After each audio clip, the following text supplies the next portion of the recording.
Yesu ashimwe. Ndabaramukije nanone ndabasuhuje mu izina rya Yesu. Ndi Budete Kandama, ndagarutse ngo tuganire ku magambo y'Imana. Ndagira ngo tubanze dusenge. Mana nyiribihe, turagushimiye mu izina rya Yesu. Tuguhimbarije uyu mwanya w'umugisha duhaye kugira ngo tuganire ku ijambo ryawe. Turarisengeye ijambo ryawe, riraturuta, ni rikuru, ni rigari, niryo ryaturemye. Turakwinginze ngo uvuganire natwe mu ijambo ryawe, kandi utwemerere nk'uko imvura idashobora kugwa ngo isubireyo idasomeje ubutaka, wavuze ko ariko n'ijambo ryawe rizamera. Turaguhendahenze ngo uherekereshe ibitangaza n'ibimenyetso, buri wese uryumva n'uzaryumva nyuma yaha azafashwe naryo. Tuguhereje byose ngo utegeke bikumvire, umwuka wera w'Imana akorane natwe kandi abane natwe mu izina rya Yesu, amen. Hashize igihe kitari gitoya tuganira ku magambo y'Imana. Twavuze ku ijambo ry'Imana rivuga ngo Imana idakwirwa mu isi ibasha gukwira mu mutima w'umuntu wihannye ibyaha bye. Ni amagambo twasomye muri Yohana ibice 14 umurongo wa 23, aho Yesu yavugaga ngo arabasubiza ngo umuntu nankunda azitondera ijambo ryanjye, na Data azamukunda, tuzazana nawe maze duturane nawe. Rero iyo umuntu yihannye, n'amagambo hashize igihe kinini tuyaganiraho. Iyo umuntu yihannye, Imana ngari mu buhambare bwayo, mu bunini bwayo, Imana ifite intebe yayo mu ijuru, hanyuma isi ikaba intebe y'ibirenge byayo. Twabonye yuko ibasha gutura mu mutima w'umuntu wihannye ibyaha. Hanyuma twavuze ku ndirimbo ya 336 mu gitabo cyo gushimisha, aho umuririmbyi yaririmbaga ngo umwuka wera w'Imana manukira ubu, ndondora, mena, mbumba, nyuzura, unkoreshe. Twavuze rero ku murimo wo kurondora, hanyuma ubwakurikiyeho tuvuga ku murimo w'umwuka wera wo kurondora, ko abasha kurondora umuntu. Tuvuga umurimo w'umwuka wera ko abasha kujanjagura umutima w'umuntu, kandi twabonye ko uwo mutima ujanjaguritse, umenetse, Imana itazawusuzugura, ko ari wo Imana ituramo. Hanyuma tuvuga nanone ku murimo w'umwuka wera wo kubumba. Tuvuga uburyo turi ibibumbano, Imana ariyo yatubumbye, ko tumeze nk'ibumba mu ntoki z'Imana, ko Imana ariyo yatugize abo turi bo, kandi ko ibumba ritabasha kubaza uwaribumbye ngo mbese urambumba gute. Uyu munsi rero twari tuje nanone kuvuga ku murimo wa kane. Twavuze kurondora, tuvuga kumena, tuvuga kubumba. Hanyuma none tuje kuvuga tuganire ku murimo wo kuzura, aho umuririmbyi yabwiraga umwuka wera w'Imana ngo unyuzure. Mwuka wera w'Imana manukira ubu, mwuka wera w'Imana manukira ubu, mena, mbumba, nyuzura, nkoresha, mwuka wera w'Imana manukira ubu. Haleluya. Tugiye kuganira rero ku murimo w'umwuka wera wo kuzura umwana w'umuntu. Mwuka wera akakuzura, nk'uko uyu muririmbyi yarimo akavuga ngo umwuka wera w'Imana nyuzura, nyuzura. Hanyuma numara kunyuzura unkoreshe. Turagira ngo tuganire k'uwo murimo wo kuzura. Mwuka wera abasha kuzura umuntu, akakuzura wese, akuzura agasendera. Imana ishimwe. Reka dusome mu gitabo cy'umuhanuzi Ezekiyeli, turasoma ibice byaho 47, turasoma twihuse n'amagambo maremare. 47 duhereye ku murongo wa mbere tugeze ku murongo wa 12. Reka twihute. Amazi ava mu rusengero atemba nk'uruzi. Nuko angarura ku muryango w'urusengero, ndebye mbona amazi atemba ava munsi y'irebe ryarwo aherekeye burasirazuba, kuko urusengero rwari rwerekeye burasirazuba. Nuko ayo mazi atemba ava iburyo bwarwo ikusiha igicaniro, maze ansohorera mu nzira y'irembo ryerekeye ikasikazi, anzengurukana mu nzira iri hanze, angeza ku irembo ry'inyuma aherekeye burasirazuba. Ndebye mbona amazi atemba anyura mu ruhande rw'iburyo. Uwo muntu agana iburasirazuba afite umugozi mu ntoki wo kugeresha, agera mikono 1000, anyuza muri ayo mazi, amazi angera mu bugombambari. Arongera agera mikono 1000, anyuza muri ayo mazi, amazi angera mu mavi. Arongera agera mikono 1000, anyuza muri ayo mazi, amazi angera mu rukenyerero. Arongera agera indi mikono 1000, ababaye umugezi ntabasha kwambuka, kuko yarabaye amazi menshi yakwambukwa n'uzi koga, ari umugezi utambukishwa amaguru. Maze arambwira ati, mwana w'umuntu, mbese ibyo urabibonye? Arangarura angeza ku nkombe y'umugezi. Amaze kungarura, mbona ku nkombe y'umugezi hari ibiti byinshi cyane mu mpande zombi.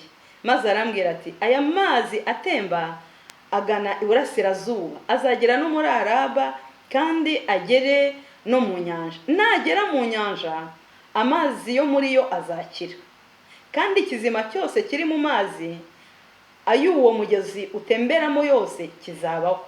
Hazabamo n'amafi menshi cyane, kuko amazi yaho y'amazi azagera azaba meza. Ikizima cyose kiri aho uwo mugezi ugeze kikabaho. Abarobyi bazahagarara ku nkombe zawo, uhereye muri Enigedi ukageza muri Enegurayimu. Hazabaho kwanika inshundura. Uzabamwe amafi y'amoko ataramwe nk'amafi yo mu nyanja, kandi azaba ari menshi cyane. Ariko ibyondo by'isayo byaho n'ibishanga byaho ntabwo bizabonezwa, bizatabwa bibaho umuntu.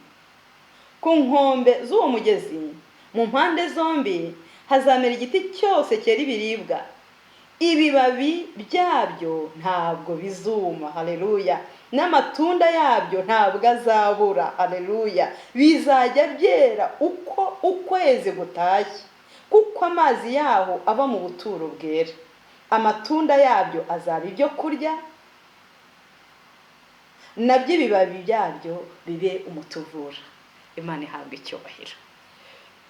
Ni inkuru ndende dusomye, ni iyerekwa Ezekiyeli yagize. Ezekiyeli yagize iyerekwa rimeze ritya. Umuhanuzi wahanuye ibintu bitari byoroshye, wahanuye mu gihe kitari cyoroshye. Igihe rero kiragera aza kugira iri yerekwa nanone. Hagaragara uyu muntu ngo wari urimo amwereka, aramujyana, amugeza, amwereka aho aya mazi ari, amwereka aho aya mazi atembera. Nuko igihe ngo amwereka aho anyura, amwereka ahandi anyuze, aramubwira ngo ubyitegereze ubirebe.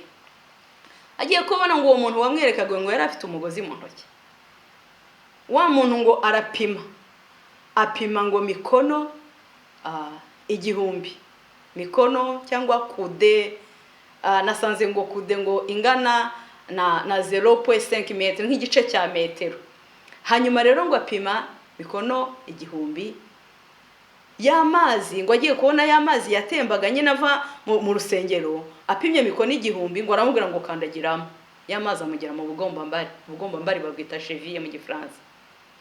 Wa muntu wamwerekaga arongera arapima izindi kude cyangwa mikono 1000 nanone. Noneho y'amazi yiyongeraho, aramubwira ati kandagiramo. Amazi arazamuka mugera mu mavi.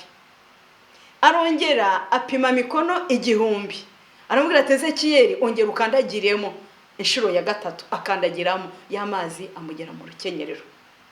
Ezekiyeli wa muntu amaze gupima yongera ngo apime iyindi nshuro ya kane. Aramubwira ati ngaho ngwino nukandagiremo turebe. Noneho ngo abamaze kuba amazi menshi utabasha gukandagiramo ngo ugende, ahubwo ngo ababaye umugezi umuntu atakwambuka agenda kereka azi koga. Waba utazi koga nyine ukarohama. Imana idufashe. Ububaye umugezi. Aramusobanurira, ariko arabanza amubaza ikibazo. Aramubwira ati ariko se yewe mwana w'umuntu, yewe Ezekiyeli we, ibyo bintu nkweretse koko urabirebye, urabyitegereje, urabibonye? Ezekiyeli ati ndabibonye. Noneho ngo aramufata ngo amugarura hafi ngo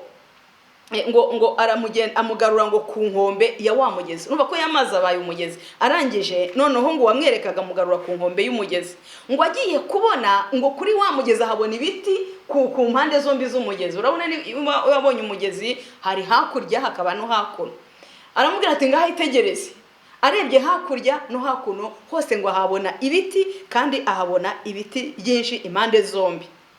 Noneho rero aramubwira tumva nkubwire, aya mazi nkweretse azatemba, ntabwo azaguma hamwe.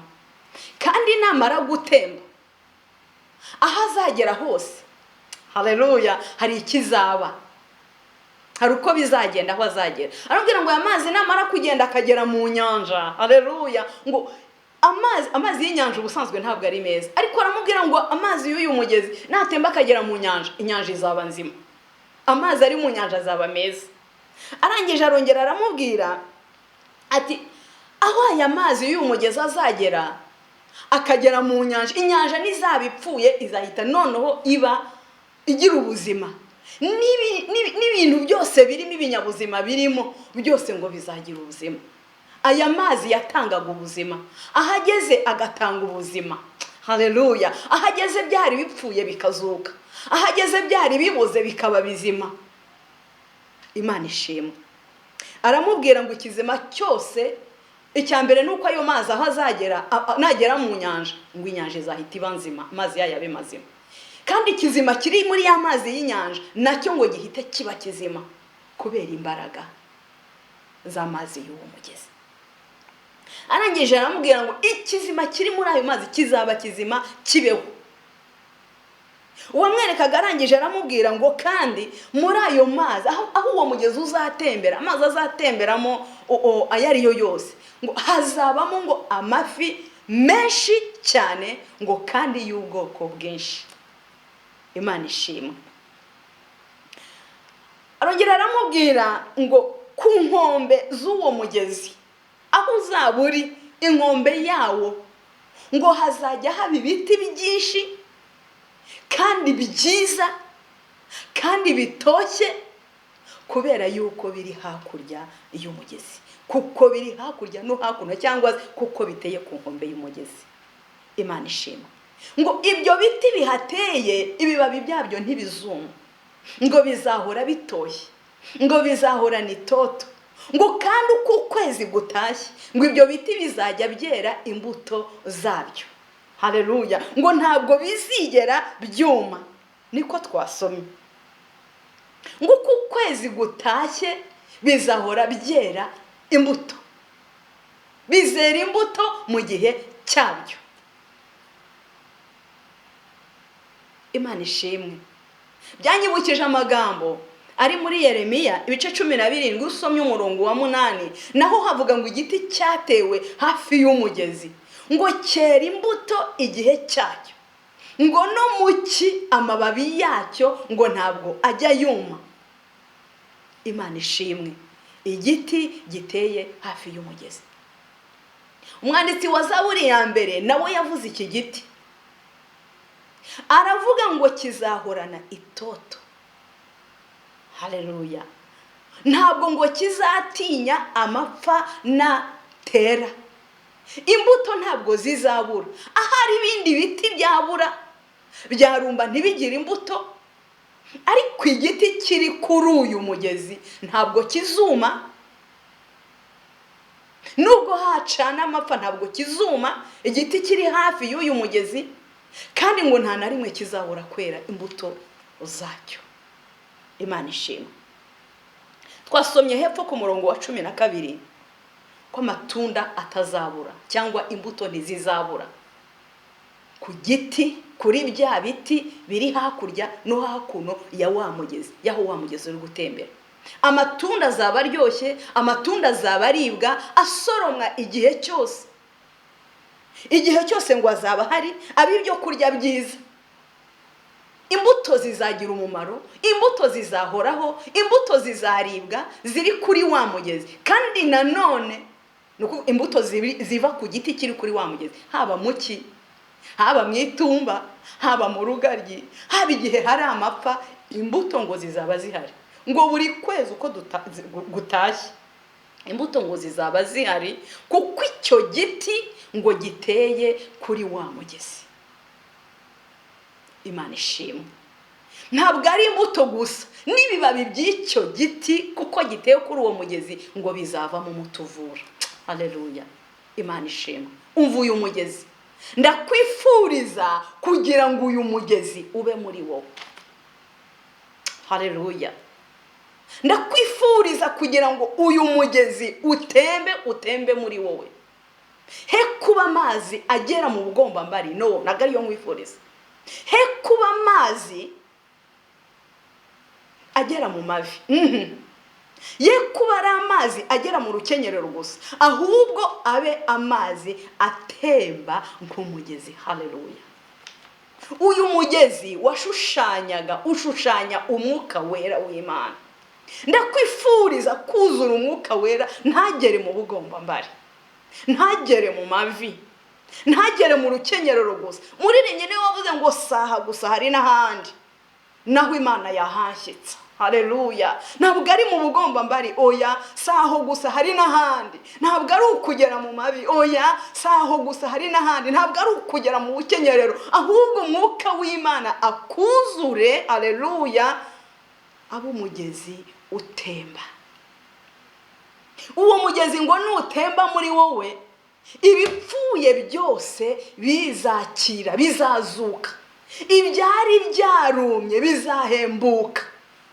Aho uwo mugezi uri ngo igihari cyose kigira ubuzima. Haleluya. Imana ishimwe. Amazi y'uwo mugezi ahatembye ntabwo hasigara nk'uko hari hameze.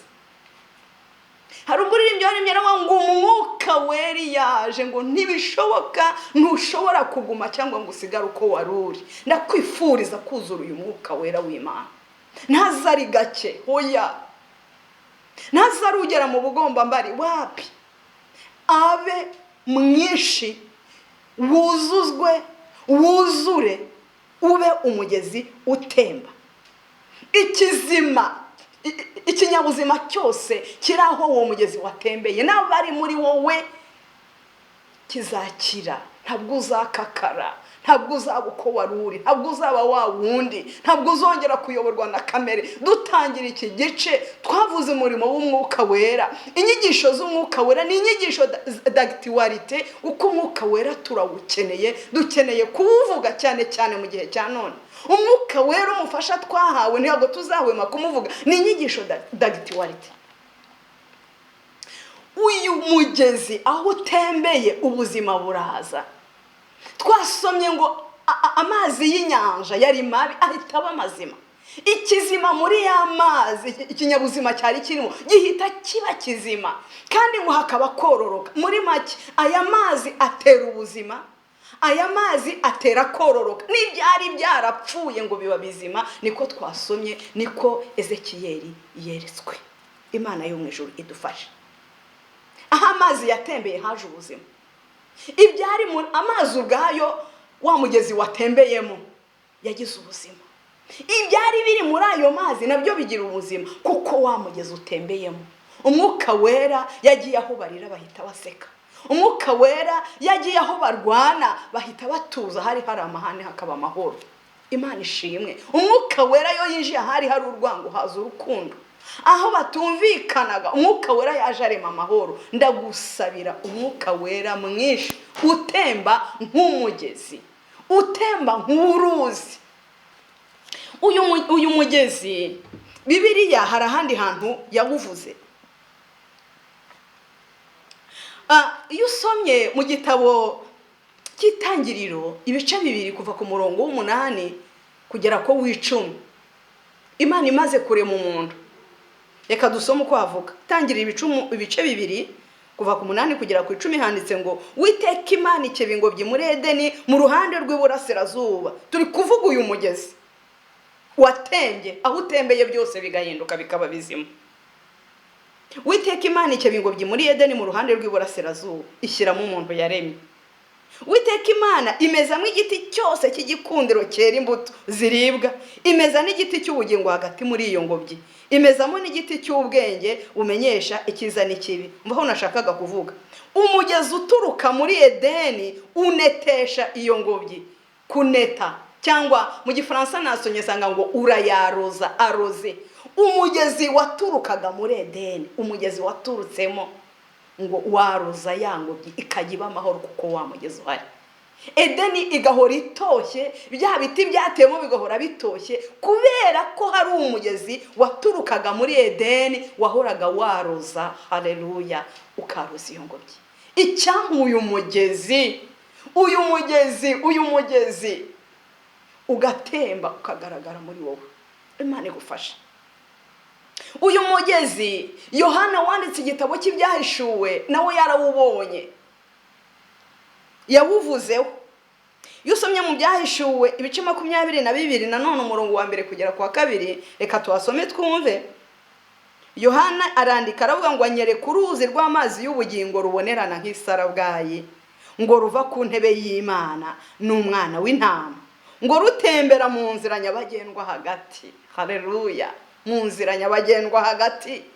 Ya yindi n'umuswa naho yaba umuswa ntabwo yazayiyoba. Umugezi utemberamo, mucyo w'Imana urahamurikira. Haleluya. Yohana ngo abona urwo ruzi rutemba, ngo rutemba rugana mu nzira nyabagendwa hagati. Ngo hakurya no hakuno y'urwo ruzi ngo hariho igiti cy'ubugingo cyera imbuto z'uburyo 12, cyera imbuto z'uburyo bumwe uko ukwezi gutashye. Ibibabi byacyo byari ibyo gukiza amahanga. Haleluya, Imana ishimwe. Uyu mugezi ahuri buri kwezi, buri gihe, haba ari ku mwero w'imbuto. Tujya tubona ku imbuto bavuga ngo uyu munsi ngo ni umwero w'iki n'iki. Aho uyu mugezi uri, umwero ntabwo ujya ushira, hahora ari ku mwero. Igiti kiri kuri uyu mugezi gihora cyera. Imana idufashe. Icyampa uyu mugezi ukaba muri wowe, ukaba muri iki. Haleluya. Uwo mugezi ngo ahuri ibiti bimera neza, imbuto ntizibure uko bwije nuko bukeye, kandi n'ibibabi by'icyo giti ntibibi bibura agaciro, ibabi bikaba umutuvura. Imana idufashe. Umuntu wuzuye umwuka w'Imana yageze aho barira barishima. Umuntu wuzuye umwuka w'Imana ntajya aca ibikuba, avuga ibyururutse umutima. Neza y'Imana imubamo, urukundo rw'Imana rumubamo. Umuntu wuzuye umwuka wera agira imbuto, niyo atavuze abantu barazibona, bakibaza uko ameze, bakibaza ikibimutera, bakajya bibaza ngo twebwe kuki tudakora nkawe, niki kibimutera? Kubera ko uyu mugezi w'umwuka wera uri muri we. Imbuto zirahari no mu gihe kitari icyo kwera, no mu gihe cy'amahane, no mu gihe cy'ibibazo. Ntabwo avuga ngo biracitse. No mu gihe umubiri ubabara, umwuka w'Imana uri muri we uramuha imbaraga, akagira imbaraga. Nubwo umuntu w'inyuma asaza, mwuka w'Imana uri mu muntu uramuronuvera akaba mushyashya. Muntu w'imbere. Haleluya. Ndakwifuriza ko umwuka wera w'Imana yaba muri wowe, ukera imbuto mu gihe cyazo. Niyo abandi baba bazibuze, ukaba icyitegererezo cy'abizera. Nta kindi cyonyine cyagushoboza kereka uyu mugezi uri muri wowe. Imana ishimwe. Uyu mugezi Yesu yawuvuzeho. Yesu yigeze avuga kuri uyu mugezi, abivuga mu butumwa bwiza bwa Yohana. Pardon. Yesu avuga mu butumwa bwiza bwa Yohana, nawe avuga uyu mugezi mu bice 7, avuga ku murongo wa 38, aravuga ngo umuntu nanyizera, unyizera wese, ngo hariho imigezi y'amazi y'ubugingo izatemba iva mu nda ye. Imana ishimwe. Umurongo wa 39 ukavuga ngo avuga ibyo, Yesu avuga ibyo ngo yerekezaga ku mwuka wera ngo bendaga guhaka. Yohana 7:38 na 39.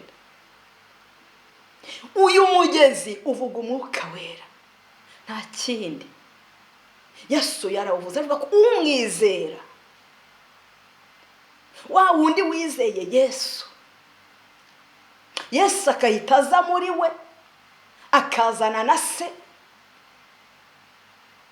bagatura muri we, hanyuma imigezi y'amazi y'ubugingo igatemba iva muri uwo muntu, iva mu nda ye. Nshuti yanjye, ndakwifuriza kuzura umwuka wera w'Imana mwinshi ugatemba mu mugezi. Hariho ibintu bibiri nabonye nitegereje biri ku kintu cyuzuye. Ndimo ndababwira ngo twuzure. Uyu muntu werekaga Ezekiyeli agipima bwa mbere, yapimye inshuro enye. Ubwa mbere abona utuzi duke tugera mu bugombambari. Baze nawe umwuka ugera mu bugombambari, mwuka wera muri cheviye.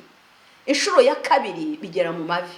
Inshuro ya gatatu bigera mu rukenyerero. Iya kane ngo noneho ababaye amazi utatambuka kire kuzikoga. Biba umugezi, biruzura. Umwuka wera w'Imana iyakuzuye, wuzuye neza. Ndashaka kukubwira ibintu bibiri. Ni gute nakubwira? Ni nka avantage ugira iyo wuzuye, ukaba wuzuye neza. Muri rusange, iyo ikintu cyuzuye hariho avantage ebyiri kigira. Ndashaka kuguha urugero.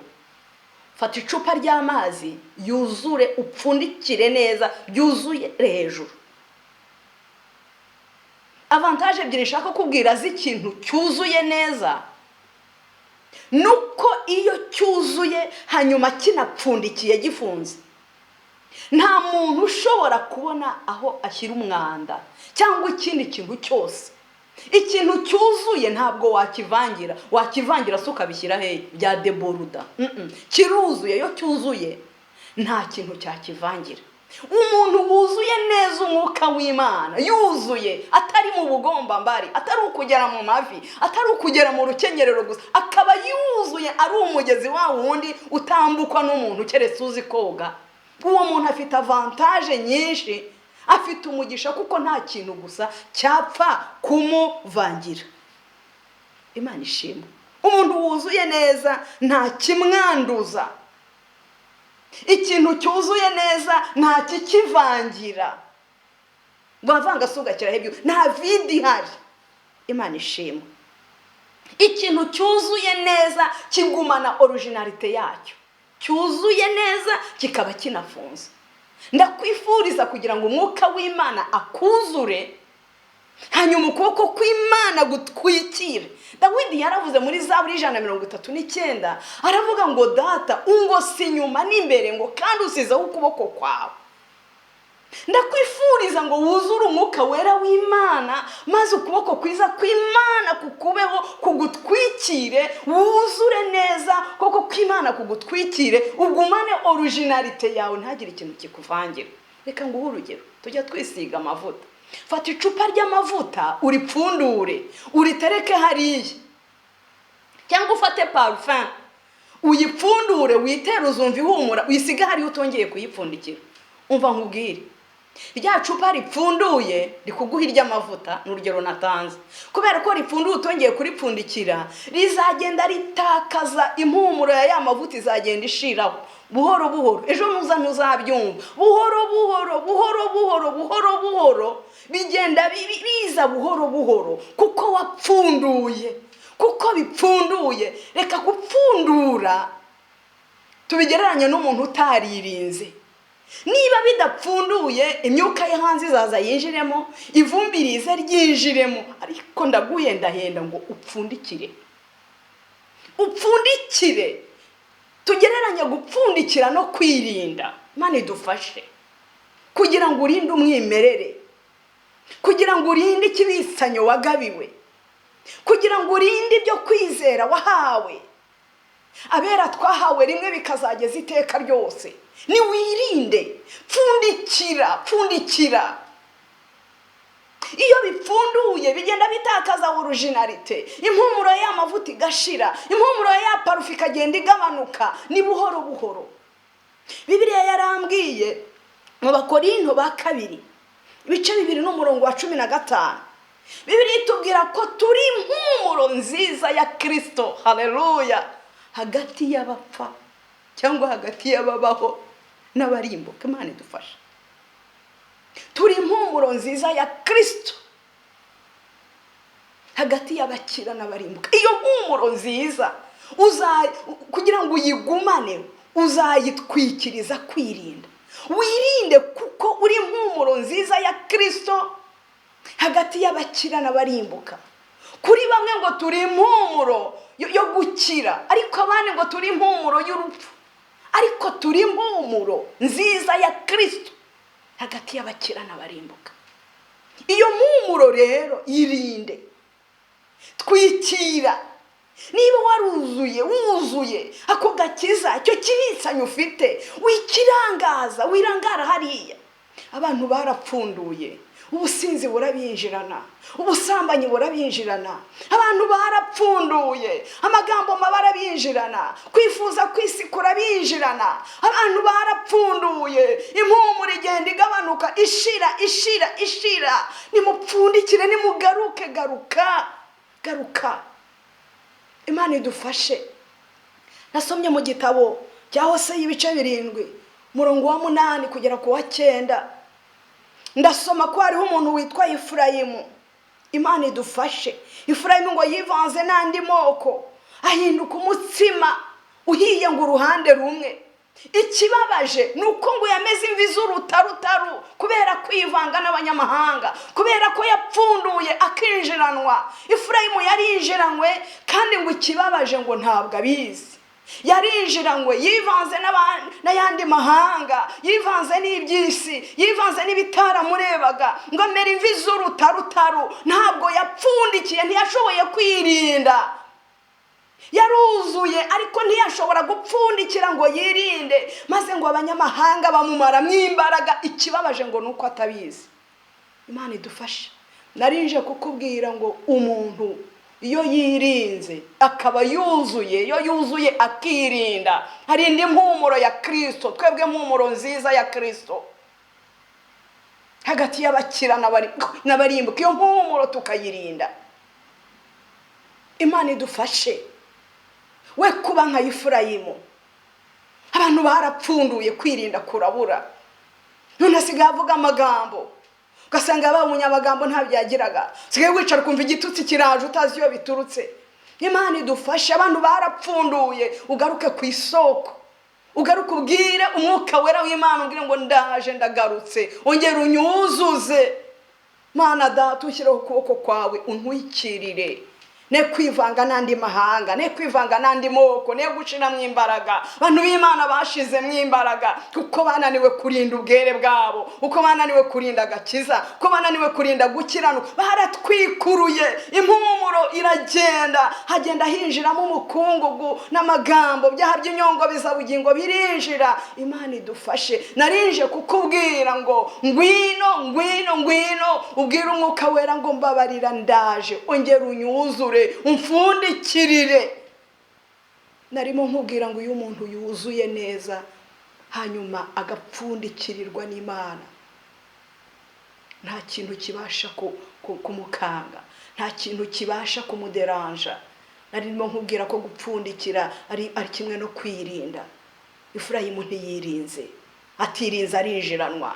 Nubo baracyamwinjirana Efurayimu we baracyakwinjirana.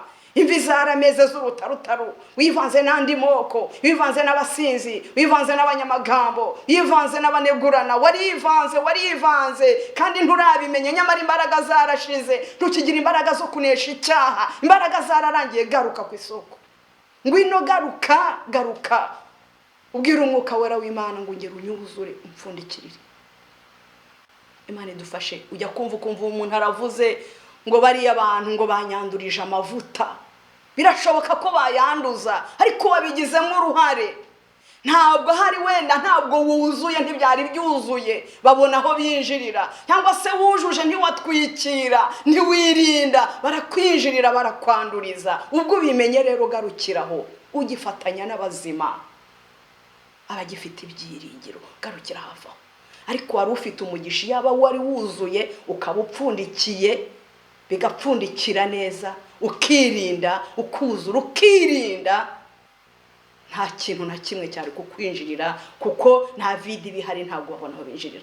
Ikintu cya kabiri kindi nabonye kiza ku muntu wuzuye cyangwa ku gikoresho cyuzuye, iyo ukinyeganyeje, ntabwo muvoma ziba nyinshi. Uzafata icupa ririmo utuzi duke uzunguze, turazungurira, noneho n'abantu bose bakazajya bumva birabasakuriza. Ariko icupa ryuzuye amazi neza ripfundikiye, niyo wanyeganyeza itubona muvoma z'amazi rwose ntazubona. Umuntu w'Imana wuzuye, ibinyeganyeza birahari. Uzanyeganyezwa nabo muturanye, uzanyeganyezwa n'umubiri wawe, wenda warwaye, uburwayi bwakunyeganyeza, abo muvindimwe bakunyeganyeza, abo wabyaye bakunyeganyeza, isi ubwayo yakunyeganyeza, umugabo washatse cyangwa umugore yakunyeganyeza. Birahari ibinyeganyeza mu isi, yuzuye n'ibinyeganyeza gusa. Ariko niba wuzuye, ukuboko kw'Imana kukaba kukuriho, ukagira kwirinda, ugatwikira, ibinyeganyeza bizaza. Ariko humura, umukiranutsi ibimuhiga ni byinshi, amakuba n'ibyago bye ni byinshi, ariko Uwiteka ajya mukiza muri byose. Ndakwifuriza kuzura kugira ngo biza kukwanduza. Wuzure, hanyuma upfundikire, wirinde, nta bizabona aho bikwinjirira. Impumuro yawe izagumamo, izaguma kuba umwimerere, kandi ibinyeganyeza nibiza nta kintu bizagutwara, nubwo bihari byinshi cyane. Ibihari none n'ejo biziyongera, ariko niba wuzuye ukaba upfundikiye neza, haleluya, ntacyo bizagutwara. Ndimo nkubwira ngo wuzure kandi upfundikire neza. Mbese mu yandi magambo, wirinde, ibizakuvangira ntibizabona aho byinjirira. Kandi nunyeganyezwa, unyeganyeza ntibibura mu gitondo, kuva mu gitondo kugera nimugoroba, ariko ntacyo bizagutwara. Imana ikubereye maso, Imana ishimwe. Rero sinzi uko navuga, ariko nagiraga ngo nkubwire cyangwa se nkubaza akabazo gato. Tukiri kuvuga kuri uwo mugezi, tukiri kuvuga gushaka kuzura, urumva ushaka kuzura nawe? Mbese uruzuye cyangwa ufite ibigera mu bugombambare? Mwuka Wera arakuzuye, warawuzuye? Mwuka Wera ntiyaza udakijijwe, Mwuka Wera ntiyaza utarihanye. Birasaba ko wihana, ukakira Yesu. Handi Yesu yavuze, Yohana 14:23, umukunde Yesu, witondere ijambo rye, na data azagukunda. Haleluya. Yesu azazana na se n'Umwuka Wera, butatu bw'Imana buture muri wowe. Hanyuma Umwuka w'Imana umusabe yakuzura. Umwuka Wera w'Imana nyuzura, nyuzura, nyuzura, hanyuma upfundikire ntabiza kunyeganyeza. Uwo Mwuka Wera w'Imana mbese urawufite? Yenda ubwa mbere nakoze, mbese warakiriye Yesu, Umwuka w'Imana aze muri wowe? Uruzuye cyangwa ufite ugera mu bugombambare? Nubwo wakijijwe ukaba ufite Yesu, nibyo Mwuka w'Imana yaje muri wowe, warakiriye Yesu, ariko saba kuzura. Wuzure mwinshi, utari muke, utagira mu bugombambare cyangwa mu mavi cyangwa mu rukenyero. Oya, wuzure ubu umugezi kugira ngo hatagira ibikuvangira. Wuzure ubu umugezi kugira ngo nigira ibikuzunguza ntibigire icyo bigutwara. Imana igufashe. Mbese urakeneye kuzura? Imana ikubashishe. Biriya yarambwiye ngo umuntu wese ufite inyota byaza kunywa kandi akanywera ubuntu. Niko Yesaya yanditse 55:1. Yaravuze ngo yemwe bafite inyota nimuze ku mazi, ngo kandi n'udafite ifeza ngo nawe ngo nazanywe. Haleluya. Ngo nimuze mugure murye, mugure vino n'amata, mudatanze ifeza cyangwa ibiguzi. Yesu aragushaka ngo uze niba wumva ufite inyota, niba unyoteye agakiza, niba usonzeye agakiza, ngwino Yesu aguha agakiza. Niba ntakufite, niba utarakijijwe, ngwino wakire Yesu.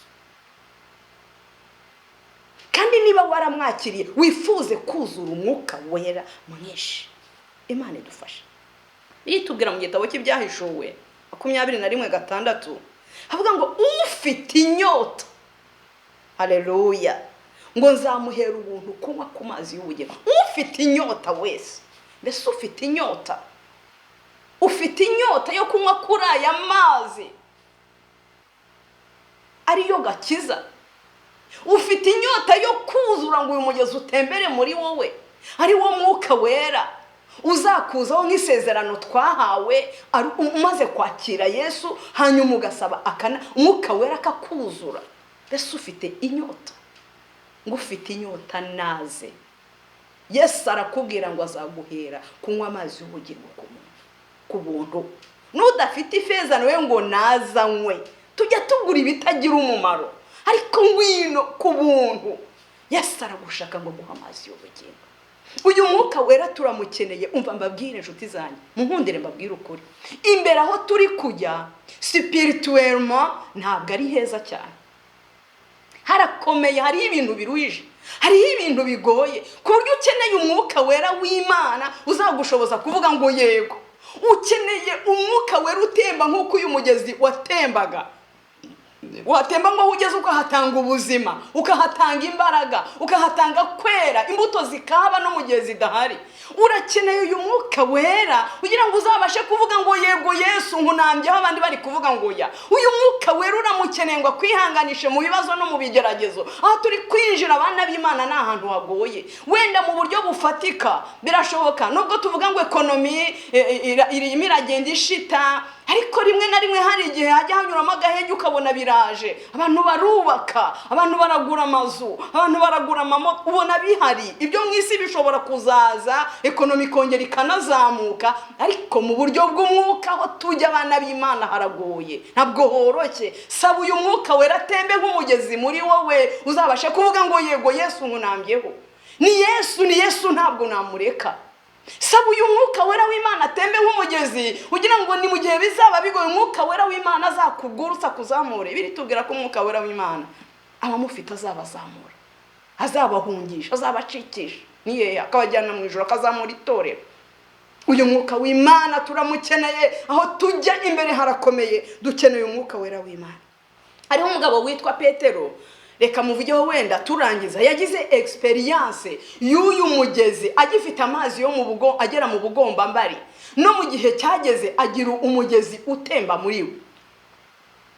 Petero tumubona mu gitabo cy'Ibyakozwe n'Intumwa mu bice 2, aho yabwiye abantu ku murongo wa 38, aravuga ngo, arabasubiza ngo nimwihane umuntu wese muri mwe abatizwe mu izina rya Yesu Kristo ngo mubone kubabarirwa ibyaha byanyu, kandi namwe muzahabwa iyi mpano y'umwuka wera, kuko isezerano ari iryanyu n'abana banyu n'abari kure bose, ndetse n'abazahamagarwa n'Umwami Imana yacu. Ibi ni Petero wabivuze.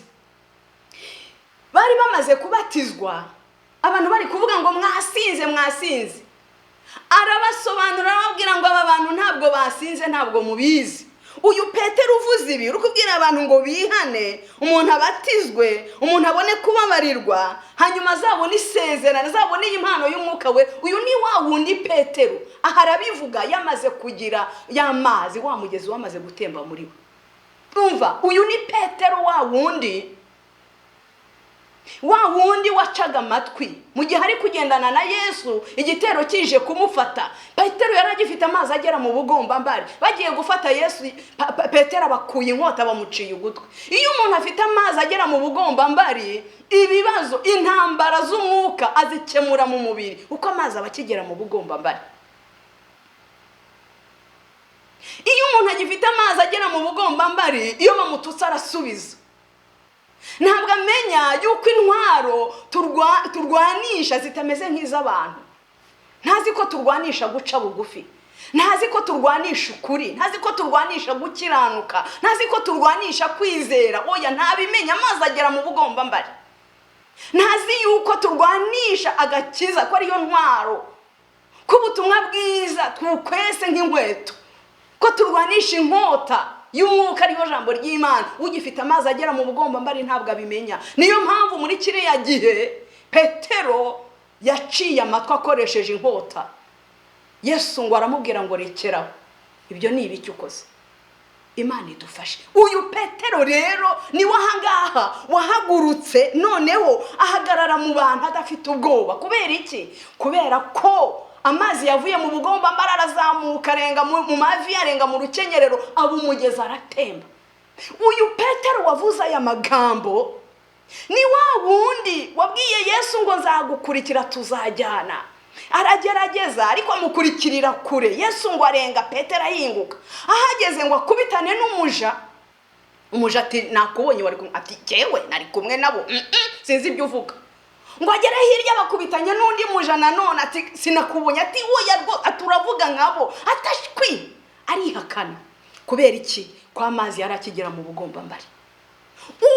Igihe uzaba ugifite amazi agera mu bugomba mbari, igihe umwuka wera w'Imana azaba atari yaba umugezi, uzaba nka Petero, uzihakana Yesu. Aho tugana ntihoroshye. Saba Imana ikuzuza umwuka wera mwinshi. Ubona Petero na Yohana bamaze guhagurutsa ikirema ku irembo ryitwa Ryiza, abantu barabashungera, barababaza bati ni ibiki bibaye? Wa Petero wacaga amatwi kuko amazi agera mu bugomba mbari. Tubona aho yababwiye mu bice 3 umurongo wa 19 by'ibyakozwe n'intumwa, arababwira ngo mwihane muhindukire, ibyaha byanyu bihanagurwe, ngo iminsi yo guhemburwa ibone ukwiza ituruka ku Mwami Imana. Yabitewe n'iki? Bari barabatijwe, bari barujujwe, amazi atemba nk'umugezi. Aya mazi urayakeneye inshuti yanjye. Tubona Yesu, tubona Petero ahamiriza abatambyi noneho bamuhamagaye, bari kumubwira bati sobanure uwo Yesu wirirwa wigishamo, iryo zina ntukongere kurivuga. Uravuga muri iryo zina kubera iki? Ntuzongere. Petero ati wapi, umva mbabwire, nta rindi zina gakiza kabonerwamo keretse irya Yesu. Nta rindi zina twahawe gukirizwamo keretse irya Yesu. Ibyo yabitewe n'iki? Wa mugezi wavuye mu bugomba mbari, wavuye mu mavi, urazamuka ubu umugezi munini. Impamvu yabishoboye, barabahagarika, batangira kubarega imbere y'abatambyi, barabashinja, barababwira batumva, turi kubabwira ngo muceceke ntimwongere kuvuga muri iryo zina. Ariko iyo umugezi waje, y'amazi yarenze mu bugomba mbari, ni wakwiyumanganya. Petero ngo ahita babwira mu bice 4 umurongo wa 19, Petero na Yohana ngo barabasubiza ngo niba ari byiza imbere y'Imana kubumvira kuruta Imana, ngaho nimuhitemo. Baravuga ngo ntabwo tubasha kwiyumanganya. Nta kindi cyagushoboza kuvuga imbere y'imbaga nyamwinshi, kuvuga imbere y'abaguhagarikiye, kuzavuga imbere y'ibiteye ubwoba bishaka kugukura mu nzira, bishaka kubwira ngo ihakane Yesu. Nta kindi cyabigushoboza keretse aya mazi yuzuye agahinduka umugezi utemba muri wowe. Imana ibaho umugisha. Ndagira ngo mbabwire ngo ukeneye kuzura umwuka wera. Ndagusengera, ndaguhendahendera Imana ngo amazi arenge mu bugomba mbari. Ndaguhendahendera Imana ngo amazi arenge mu mavi. Ndaguhendahendera Imana ngo arenge mu rukenyerero, abe umugezi utemba kugira ngo ubashe guhamya. Ubabwira uti simbasha kwiyumanganya, ubashe kuvuga ngo yego. Abandi bose bananiwe bari kuvuga ngo no, ngo ya, ngo rwose ubona bahinze umushyitsi. Ariko umwuka wera w'Imana mara ubwoba. Ndakwifuriza kuzura. Ndaguhendahenze, inginga Imana igufashe, inginga Yesu agufashe, inginga Yesu abe hafi yawe. Ntabwo mbizi ukubanye na Yesu, ahari wari warakijijwe ubivamo, uragabanukirwa.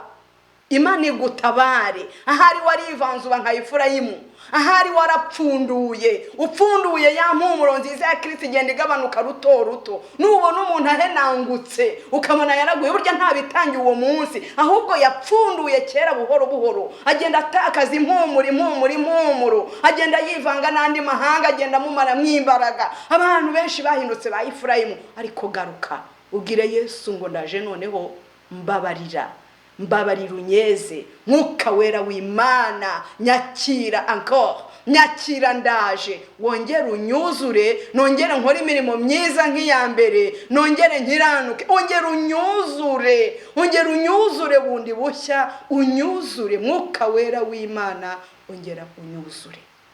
Ndabifuriza kuzura, mwuzure, hanyuma mwirinde ntihagire ikintu na kimwe kibavangira. Ndabifuriza kuzura kugira ngo ibinyeganyeza nibiza bisange wuzuye, nubwo byakunyeganyeza ariko ntibigire icyo bigutwara kuko wuzuye. Imana ibaho umugisha. Rero narije kubabwira ngo uwo mwuka turawukeneye, dukeneye kuzura kugira ngo dutinyuke mu bihe biri imbere, kugira ngo dutinyuke aho duhagaze, kugira ngo dutinyuke tubashe guhamya mu bapagani, tubashe guhamya mu bikomeye, tubashe kuvuga no mu gihe dukwiye kuvuga ngo no, tubashe kuvuga ngo yego mu gihe dukwiye kuvuga ngo yego. Nta wundi wabashoboza, nta wundi wadushoboza uretse umwuka wera w'Imana. Imana y'imbabazi ni dushyigikire, Imana y'imbabazi nibe mu ruhande rwacu mu izina rya Yesu. Mana turagushimye, oh haleluya ko waduhaye Yesu. Turagushimiye agakiza wasezeranye tubonera muri Kristo. Turagushimiye umwuka wera wasezeranye, kandi ukavuga ko umuntu niyizera Yesu Kristo imigezi y'amazi zatemba iva mu nda ye. Ni umwuka wera wavugaga. Duhe kukwizera. Abari baragiye bakugarukiye nubakire, maze bongere wuzure, bongere biyunge nawe, bakora imirimo nk'iya mbere, hanyuma nawe ubuzure, babarirwe gukiranirwa kwabo. Mwuka wera w'Imana abazemo cyane kugira ngo bashe gukomeza urugendo kandi bahamya nk'uko intumwa zimaze kuzura umwuka wera zahamije. Turagushimiye Mana kubikoze mu izina rya Yesu. Amen.